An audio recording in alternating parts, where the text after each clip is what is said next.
your prayer partner at this Mass, whoever you chose.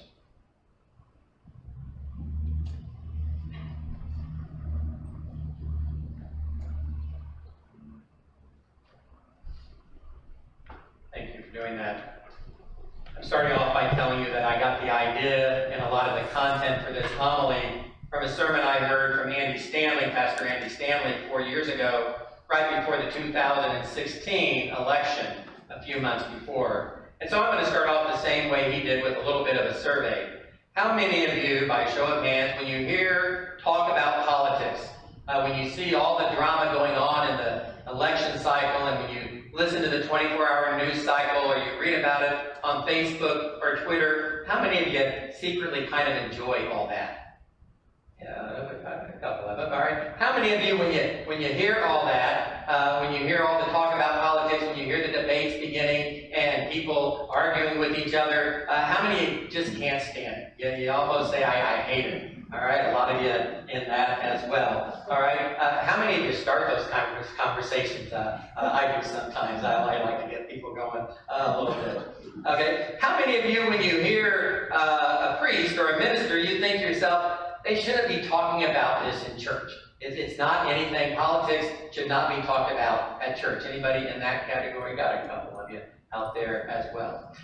Okay, so we're all over the board on what we think is appropriate talk, whether we like to talk about the election or not, whether we're glued to the polls or the 24-hour news cycle, or if we spend our time during the next 3 months watching reruns of the Waltons. But to everyone here today, and to those who are watching at home, I want to give one piece of advice as we approach the election this year, and that piece of advice is this.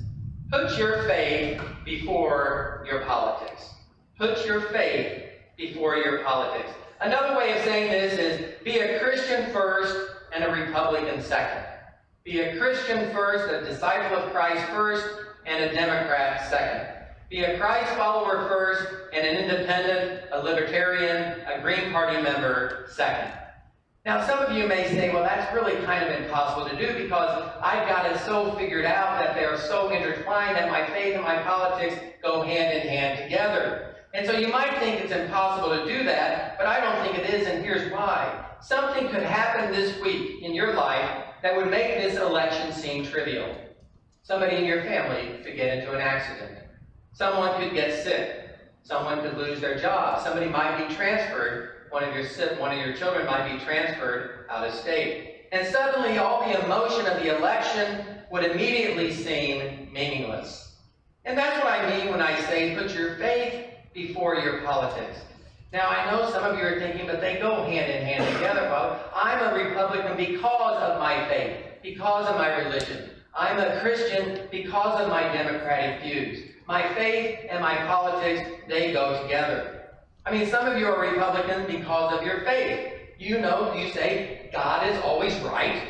Jesus was always right, so I should be on the right. And then there's that whole scene in the Bible where Jesus calls Matthew the tax collector, and another name for tax collector is publican. So surely Jesus was a Republican.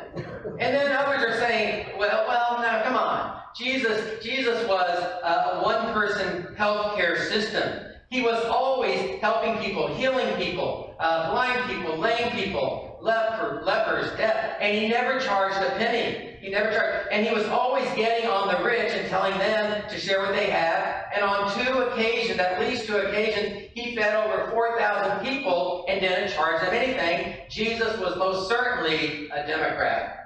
And if you're a libertarian, you're going crazy right about now, because one of the most famous verses in the New Testament, and you all probably have heard this verse, you shall know the truth, and the truth shall set you free. Yeah, so as in liberated. And St. Paul, when he wrote to the Thessalonians, he said that everyone should work and everyone should mind his own business. It's right there in Paul's letter to the Thessalonians. In other words, we should stay out of each other's way, and the government should stay out of everybody's way. Jesus most certainly was a libertarian.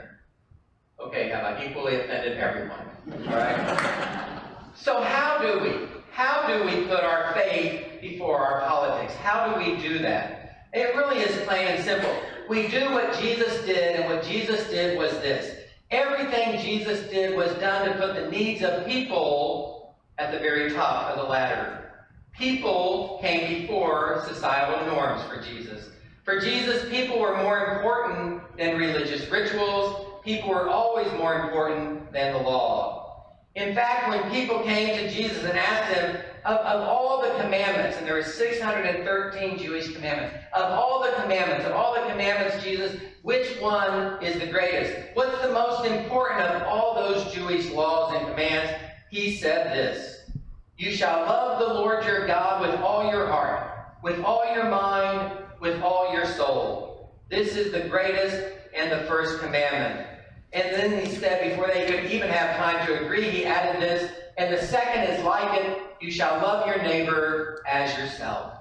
So you see, for Jesus, it was always most important was whatever it was that was best for people. And we live that out, I believe, by putting our faith ahead of our politics. Now, what this means in practical terms is that we have to pay attention to how we treat those people who don't agree with us and with whom we disagree. How we treat them when we are debating an issue. How we treat them when our temperatures start to rise. How we treat them, yes, how we treat them on Facebook and Twitter and Instagram. Because I have seen the vicious attacks from members of our own parish on President Trump and on Vice President Pence. And I've seen vicious attacks from members of our own parish on Vice President Biden and Senator Harris. And I've seen some of you take that and your political attacks to others as well, including Pope Francis, Governor Holcomb, Governor Bashir. You might remember when Jesus said this as well: you have heard that it was said, love your neighbor and hate your enemy. But I say to you, love your enemies and pray for those who persecute you.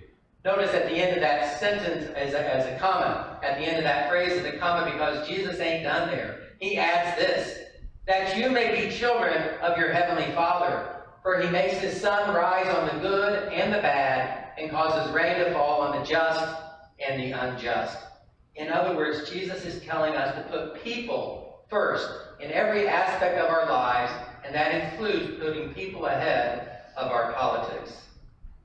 My friends, we have a little less than 3 months to Election Day. Can you join me in pledging to work hard for whatever candidate you choose, but to do so without degrading the other, without degrading his or her followers, without being vitriol, hurtful, or vicious? Jesus gave us a model to follow because Jesus always put people first, and he challenges us to do the same.